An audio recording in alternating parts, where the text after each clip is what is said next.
What is up, guys? Welcome back to the channel. Today I have a video for you that it covers something that I really believe in, and if you have the opportunity to take advantage of this, I would highly recommend doing it.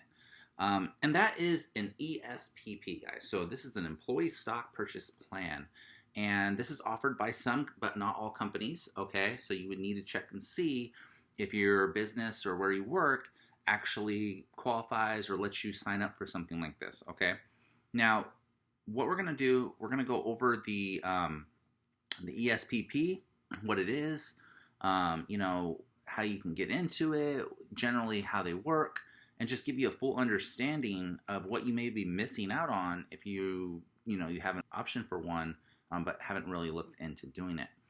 With that being said, we're gonna go ahead and get into it. I'm going to open up Investopedia right now, and as you can see, we're here on Investopedia, and this is their overview of the employee stock purchase plan. And basically, guys, what this means is this is a program for you when you work for an employer, to where you as an employee can purchase stocks during a period of time, and then they would give you a discount off the stock, so you're automatically coming up in the stock depending on the discount, of course, that you're given, right? That's why it's an employee stock purchase plan, right? It's the benefit of being an employee. Generally, you'll see these at major corporations. So examples would be like, companies like Google, Apple, probably Walmart, places like that, where they're just so big, they want to have more incentives for their employees. So let's move forward. Right here we have an employee stock purchase plan is a company-run program in which participating employees can purchase company stock. And it's not like you buy it every day or you buy it every week or every paycheck. What usually happens is there's a time period, and sometimes it's about 6 months, could be a year. But basically they say, we're going to start on this date and we're going to end on this date. They're going to build all the money up that you save from your paychecks during that time, and they're going to pay into the stock at the end of that time. And they're going to give you a discount. In some cases, that discount can be up to 15%. And usually what they do is they'll take the lesser of the price. So if, like, let's say at the beginning of the period, it's like $100, and then it goes down to like $90, or it goes up to $115, sorry. At the end of the period, they're not going to make you buy it at $115, because then you're already, like, what's the point of having a 15% discount if you're just going to pay it with the increase in stock? They're actually going to go back to the beginning, and they're going to go with the lower of the two, right? Whatever's lower at each end of the spectrum, that's the price you pay for it at, right? So that's how it works. And yeah, so we're going to kind of keep going down here.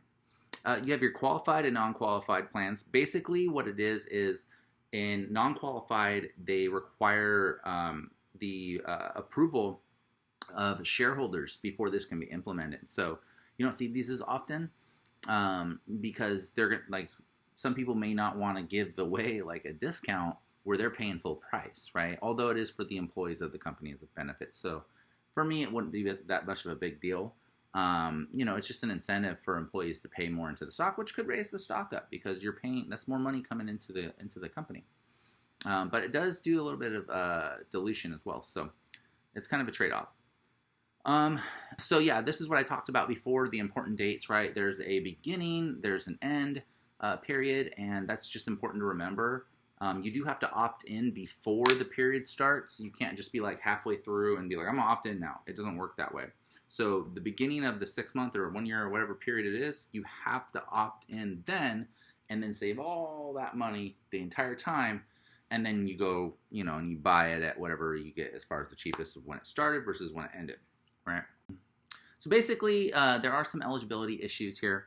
So if you own more than 5% of the company, like let's say you're a major inside trader, like you have a lot of money in the company, you're not really generally allowed to participate, because it's going to give you more control over the company at that point, right? And then there are specific periods depending on where you work. Some companies will just give it to you right away. Some companies will tell you like, hey, after your first year of employment or first 90 days or whatever, then you're eligible, right? And you can sign into it. So it really depends on where you work. That is something to consider. If you do work for a company and you're interested, you would want to look into your benefits and see how that works for you, right? So basically, this is what I was talking about. The amount of money would be deducted from your pay, right? And the IRS restricts the total dollars that can be taken out up to $25,000 per year. Most of us probably won't do that, but that's to prevent people from getting huge discounts off of stocks, right? Like, because imagine you put 25, or let's say you could get up to 100 grand, you automatically get $15,000 on every 100 grand. So they want to prevent something like that from happening. So they want to basically kind of control you from getting rich for nothing, basically, right? Dispositions. The taxation rules against ESPPs are complex. In general, qualifying dispositions are taxed during the year of the sale of the stock. Any discounts offered in the original stock price is taxed as ordinary income, right? So basically, the discount for the 15% is your ordinary income that's discounted.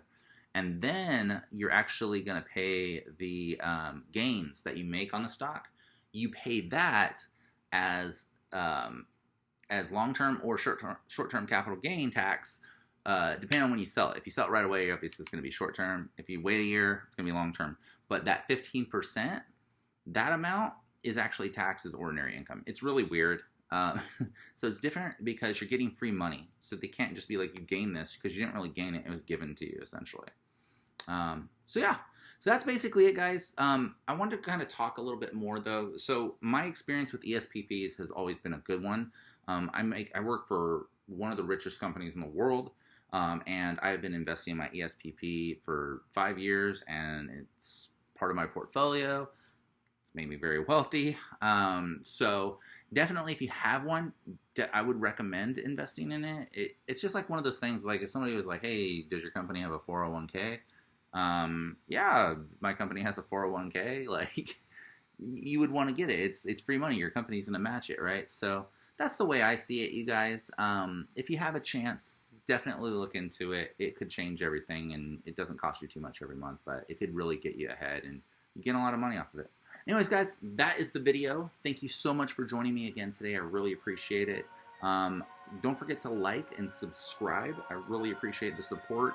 Hit the notification bell for notifications, and we'll see you guys in the next one. Peace.